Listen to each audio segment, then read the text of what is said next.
This is Mrs. O'Neill for Chapter 6, Section 2, Part 2, the group names.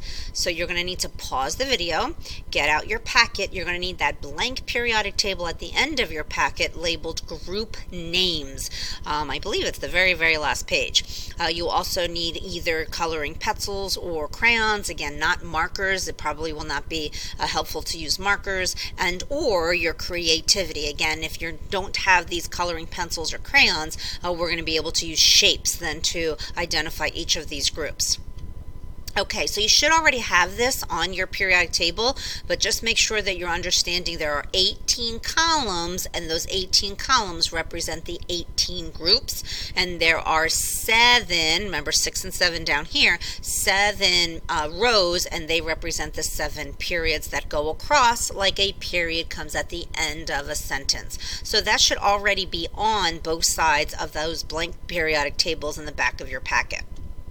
So where are those representative elements? This is where you're going to flip through your packet a little bit, go through your packet, find the notes on representative elements, and decide what group numbers those would be.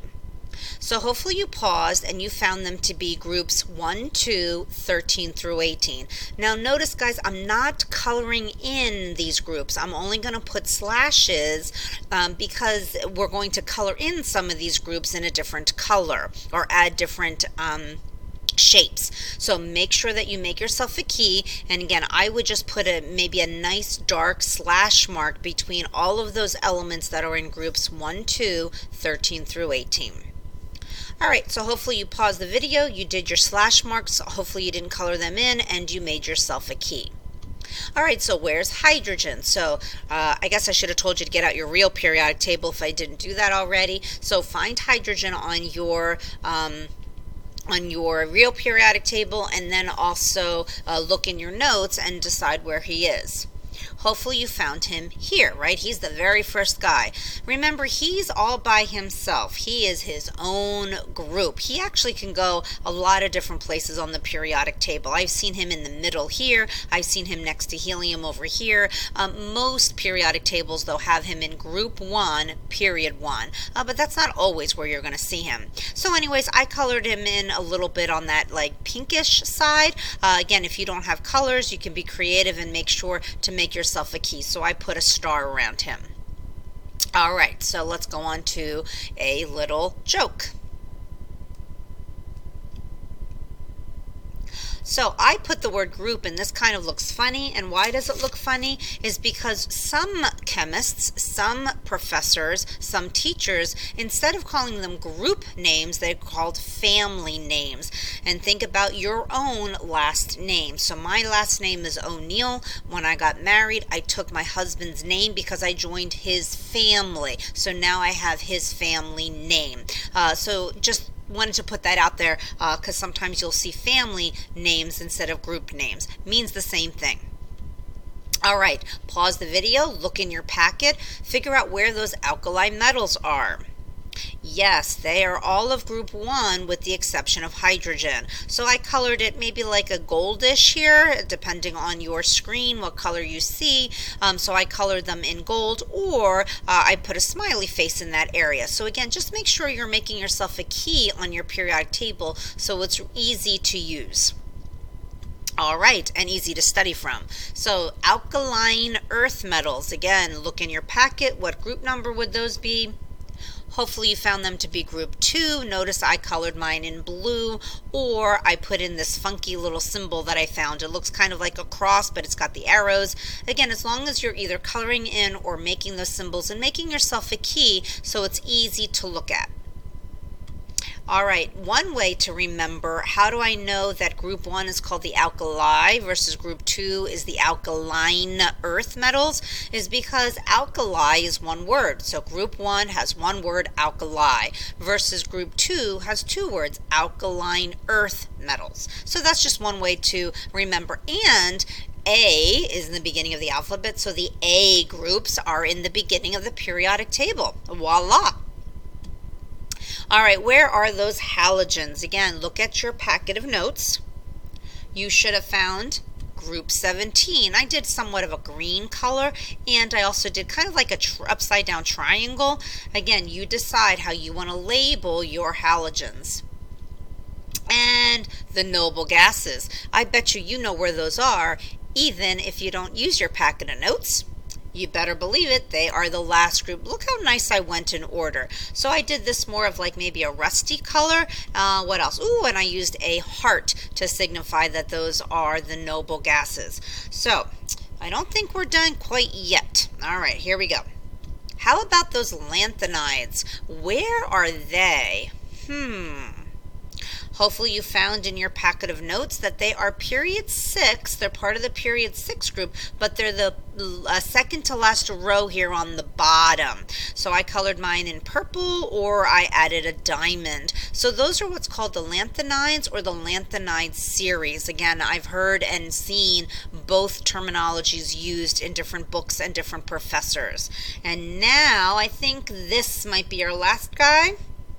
So the actinides, hopefully you looked in your packet and saw that it is the very, very, very last row. And I made those a darker green than this pale green. And I also put, to me, that looks like a pie shape, right? 3.14, blah, blah, blah, blah, blah, blah, blah. So again, I just tried to find shapes that I could use, but you can be creative as you want.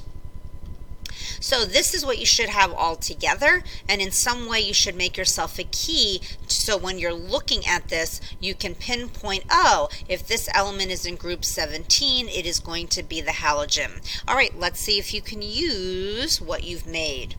So, before that, just so you know, there are so many periodic tables out there, and different periodic tables give you different information. So we always want to look at the key that they give us, and this is why I made you make those keys for your metal periodic table side and your group name periodic table side.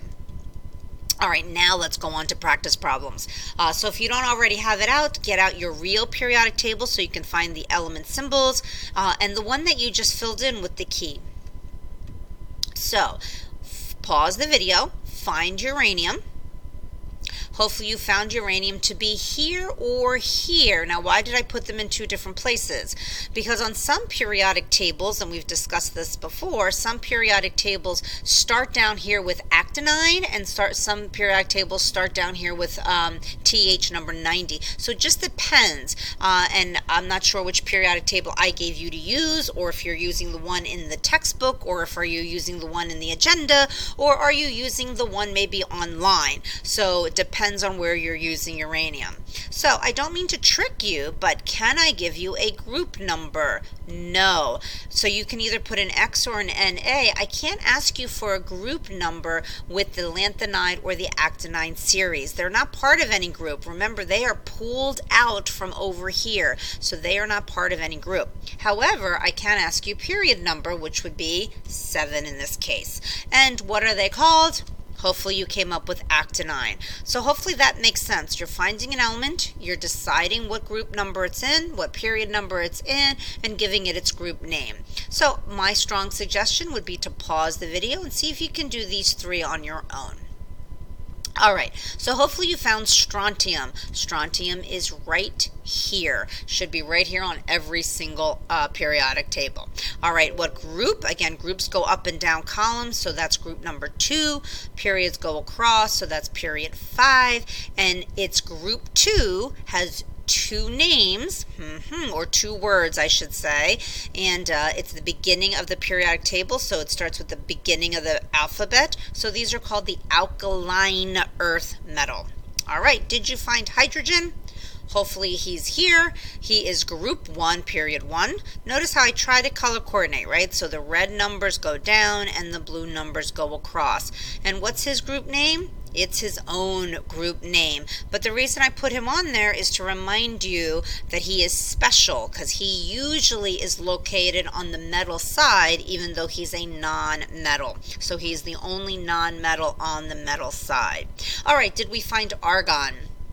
Hopefully you found him all the way here on the right side. He is group number 18. He's the last group, and he is period 1, 2, 3. Yes, make sure that you remember that hydrogen and helium are the first group. All right, so what, oh, I'm sorry, the first period. First period. Hydrogen and helium are the first period. And so he belongs to the noble gas group. Alrighty. So that's all, folks. All right, we'll see you in class.